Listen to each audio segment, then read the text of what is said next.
Kawan Kaliber, kita berjumpa lagi masih di suasana Lebaran Idul Adha bersama kupasan dan analisa berita dari pengamat sosial politik kita, Mas Indra Karismiaji. Mas Indra, Halo Mas Edi Wahyudi, juga kawan sudah Kaliber. banyak makan kambing? Gimana Mas? Sudah banyak makan daging kambing hari ini? Wah, saya tuh takut Mas kalau makan daging kambing. Usianya sudah tidak muda lagi dan gitu. Gimana rame kemarin di Alhamdulillah rame. Kalau saya alhamdulillah masih bisa makan daging kambing. masih muda berarti. Ini. Jadi Bahasa apa kita nih Mas? ini sebentar kita keluar dari bingar-bingar pilkada, khususnya pilkada Jakarta ya. Kita ini Baik. sekarang lagi membicarakan soal kontroversi usulan bansos untuk korban judi online. Oh, ini heboh ini. Ya, Dari kompas.com.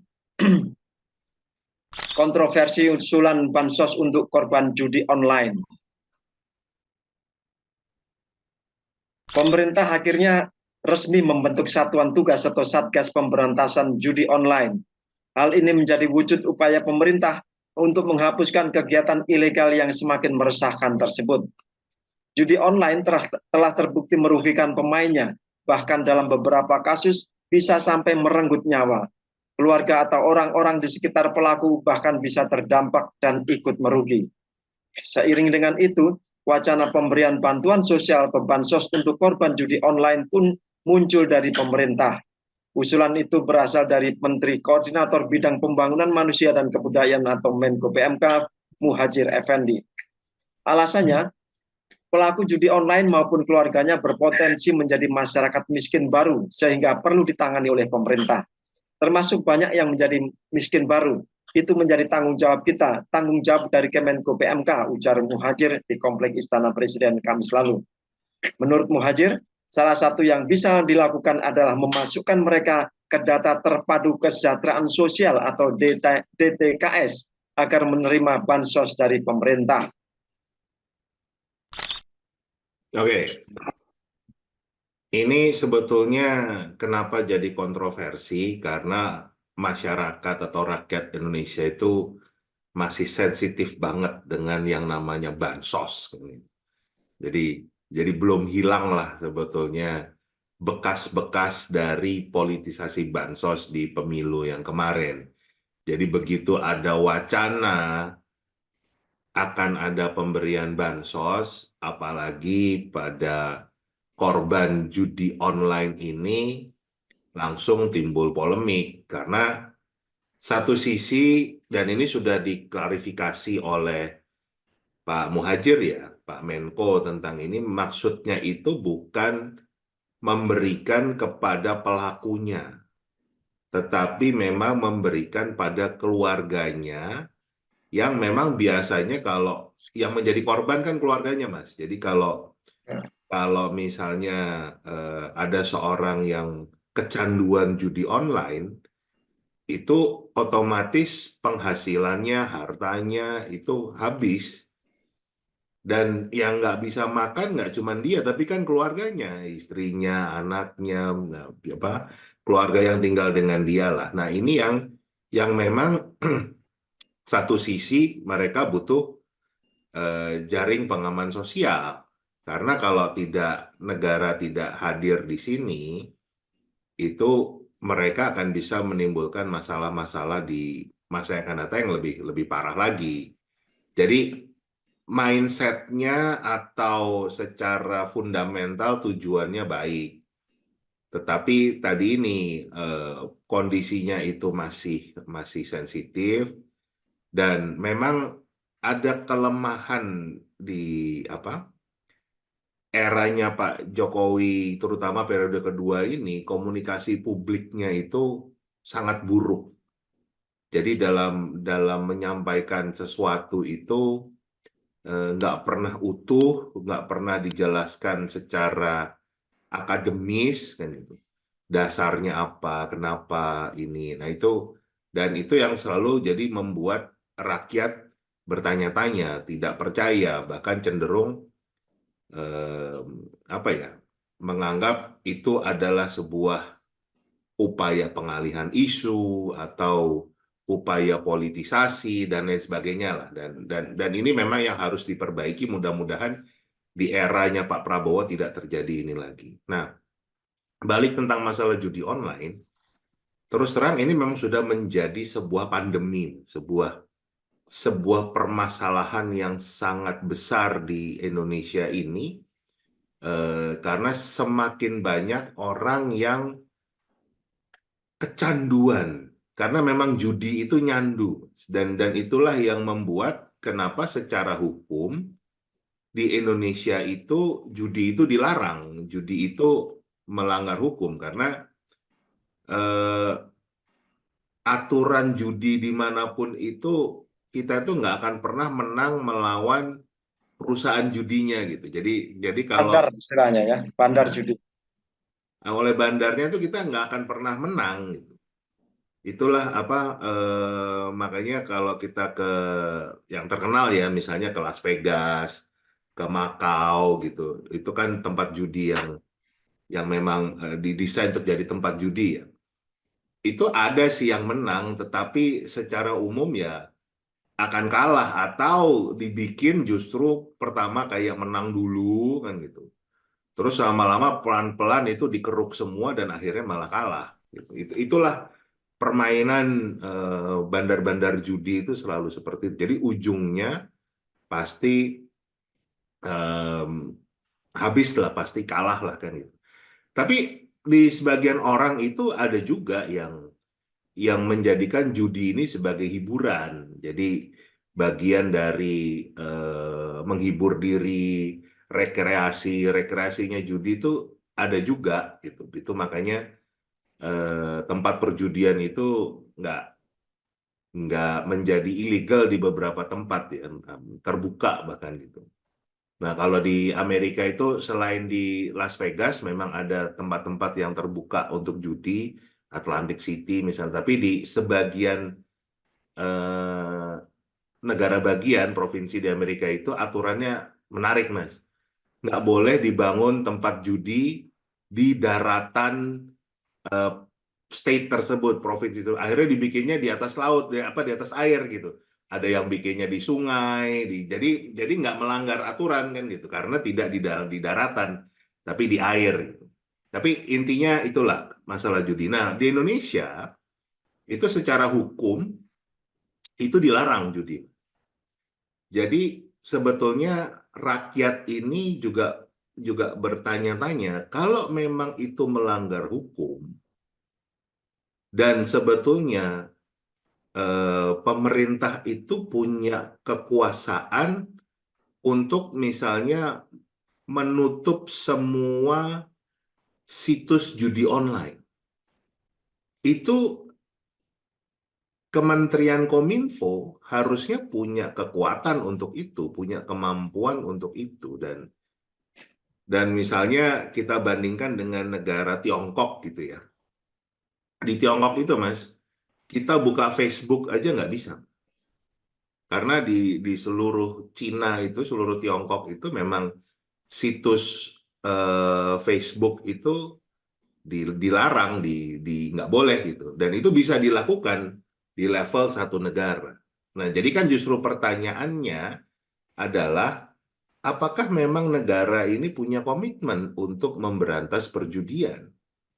Karena yang kecanduan judi ini kan nggak cuma masyarakat miskin, Mas. Kita bahkan beberapa waktu yang lalu menemukan seorang anggota DPRD Jakarta ketahuan lagi main judi online pada saat rapat paripurna kan.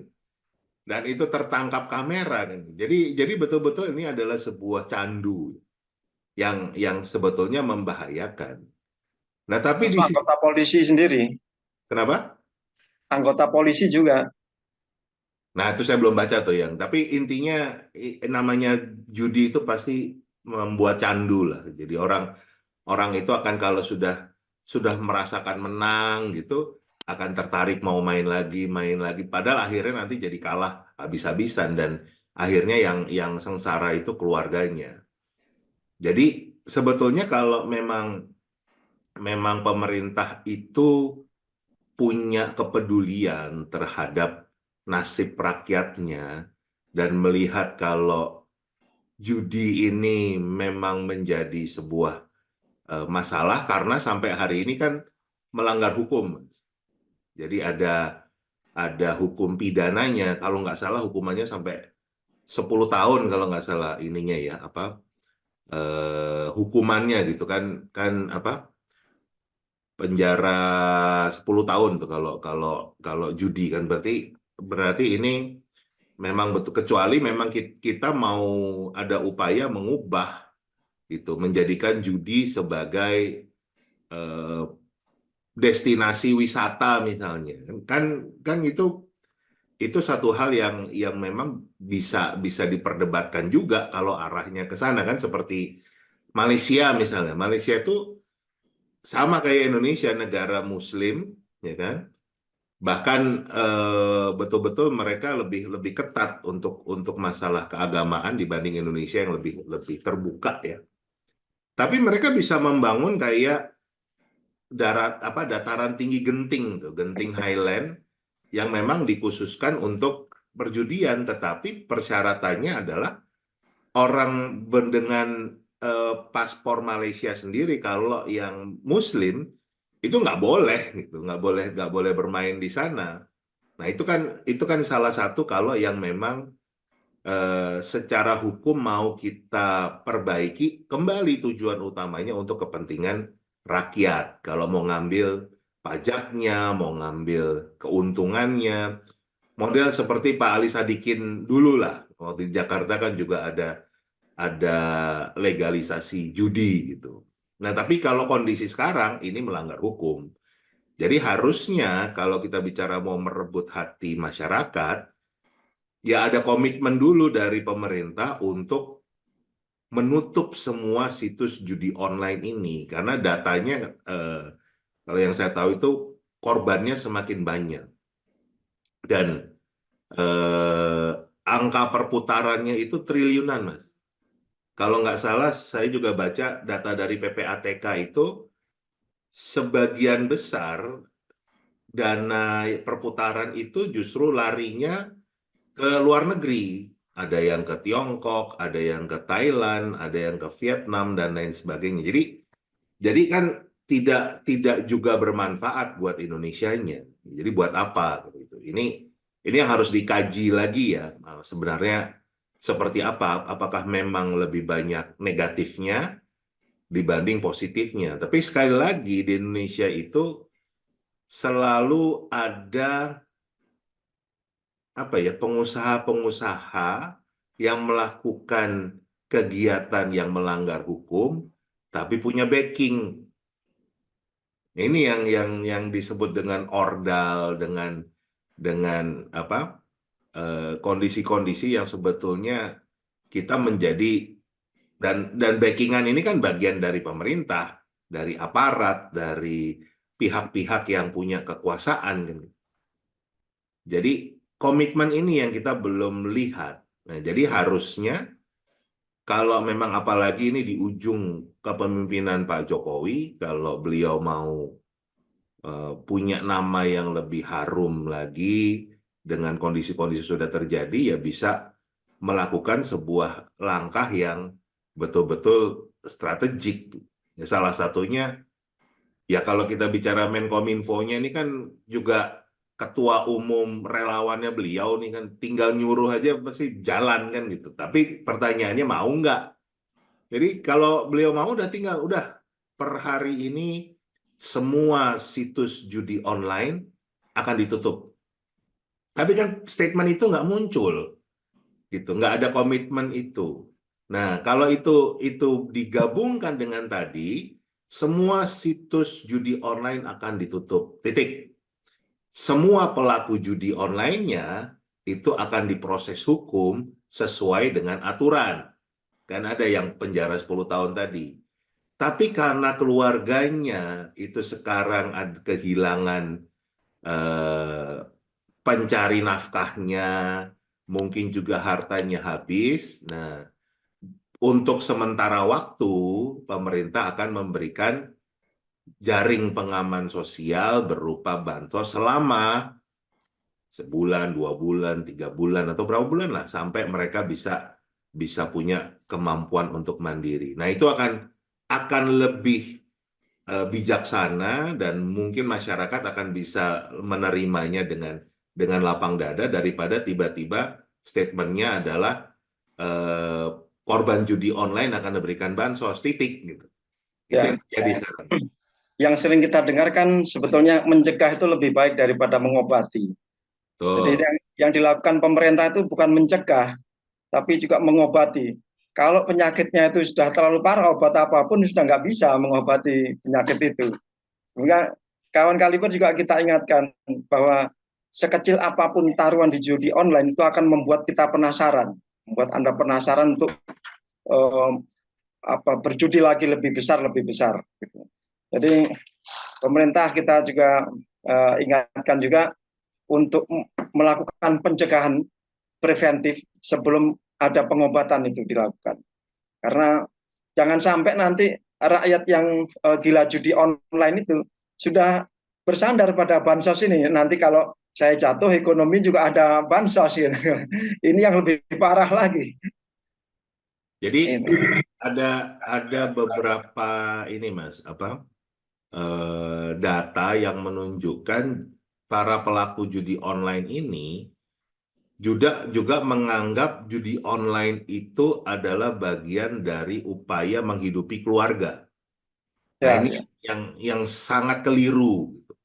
Jadi kecuali Anda bandarnya nggak ada di perjudian itu, nyari duit dari judi itu sebagian besar secara prosentase, secara keilmuan itu kalah pasti. Kalah dengan bandar judi kan gitu. Jadi eh, yang paling benar itu judi itu harus bagian dari rekreasi. ya, Nah, kalau sampai ada, dan ini banyak di Indonesia, Mas, itu yang menganggap justru kalau saya nggak judi, gimana cara saya menghidupi keluarga? Itu pemikiran yang sangat keliru. Karena justru kelihatannya kita menang, ya kan, dapat uang, ya jarang-jarang nih dapatnya, tapi ya mungkin adalah kan gitu. Tapi nanti kalau kita total, itu kita akan lebih banyak kalahnya. Dan data terbaru saya lupa dari OJK atau dari mana ya, yang kemarin kita di salah satu podcast juga kita bahas. Ternyata yang namanya judi online ini berhubungan dengan pinjaman online, Mas. Jadi juga kenapa muncul banyak pinjol ilegal? Karena justru penggunanya terbanyak itu adalah mereka yang juga turunnya di judi online. Jadi untuk modalnya, untuk berjudinya itu, karena mereka juga kalah, mereka nggak punya uang, akhirnya ngambilnya dari pinjol. Jadi kan ini seakan-akan kayak menggali kuburannya sendiri gitu. ya. Itu yang ya bagian dari kaliber ini kan kita berupaya mengedukasi Tapi masyarakat ya. menarik Mas, kalau misal data itu benar, Ya. jangan-jangan pengusaha pinjol itu sekaligus jadi bandar judi online. Nah, itu Jadi duitnya yang dari dia ke dia lagi ini. betul, betul, dan itu menjadi hal yang umum. Jadi kalau tadi balik lagi ya Mas, misalnya para bandar judi di Las Vegas, di Macau gitu. Itu biasanya untuk menarik para pejudi-pejudi besar.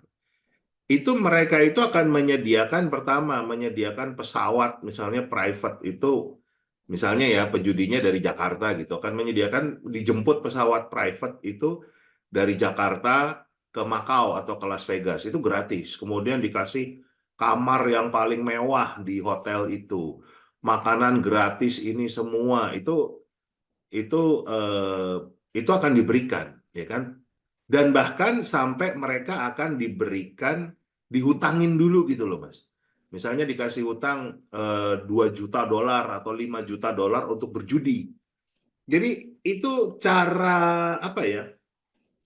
Memang cara bandar judi untuk menarik orang mau berjudi, dan kalau orang sudah berjudi, itu probability kalahnya jauh lebih besar dibanding menangnya. Itulah kenapa para para pejudi bandar judi ini nggak pernah ada yang bangkrut, Mas, dalam dalam punya usaha ini, termasuk salah satunya kan Donald Trump tuh, dia punya banyak sekali eh, rumah-rumah judi yang dia miliki, dan ini hal hal yang biasa gitu. Saya mau cerita deh kan gitu. Zaman saya kuliah dulu waktu tinggal di Amerika ini kan, eh, saya itu sering diajak teman-teman yang hobinya judi. Ini bicara orang-orang apa bukan bukan yang orang Indonesia ya, tapi yang dari negara lain kan gitu. Ada yang memang hobinya judi lah kan. Nah, untuk datang ke sana itu semua disiapin, hotel, makan itu disiapin. Nah, dan makan itu makan yang all you can eat gitu loh, makan yang sepuas-puasnya, makanan enak. Nah, saya selalu ikut karena saya bagian yang makannya kan gitu loh. Jadi saya nggak suka judinya, ikut itu karena wah lumayan nih makan gratis nih. Jadi mereka sibuk dengan bermain judi, saya sibuk makan kan gitu. Tapi ya paling nggak merasakan, oh jadi tahu pola-polanya ini begini buat orang. Jadi mereka tuh selama di kasino itu nggak akan pernah kelaparan, nggak akan pernah merasa bingung nanti tidur di mana, itu semua disiapkan. Tapi tujuannya apa? Supaya nggak berhenti berhenti judi. Ya saya nikmatin aja yang ekstranya itu, tapi judinya emang nggak hobi kan gitu, karena udah tahu pasti kalah gitu. Ya, dan beberapa pengusaha kaliber nasional bahkan internasional di Indonesia ini ada yang judinya itu taruhannya perusahaannya. Wah, Jadi Mas, kalau udah bicara kelas kakap itu ngeri. ya, Taruhannya itu ngeri ya. Jadi benar-benar kita apa namanya? Ya, saya sendiri pernah lihat dengan mata kepala sendiri waktu itu, lagi ke Singapura ya.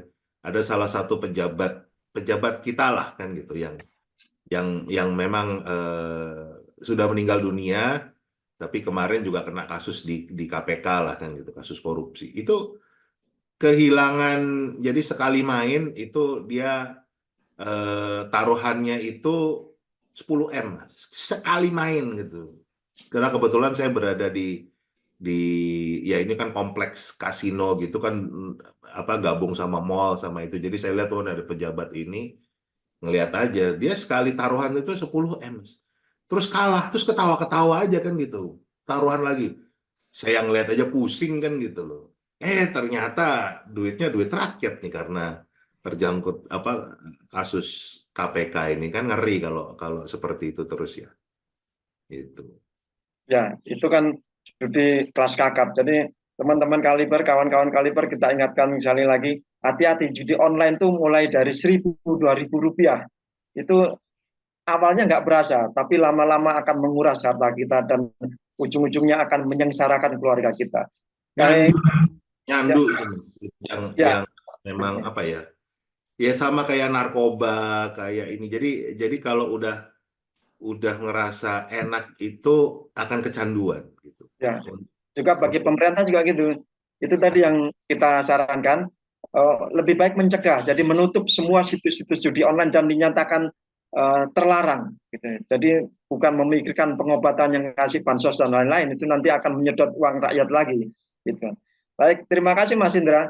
Terima kasih kawan kaliber. Kami tunggu komentar Anda soal judi online dan pemberian bansos untuk keluarga korban judi online. Terima kasih, sampai jumpa. Sampai jumpa.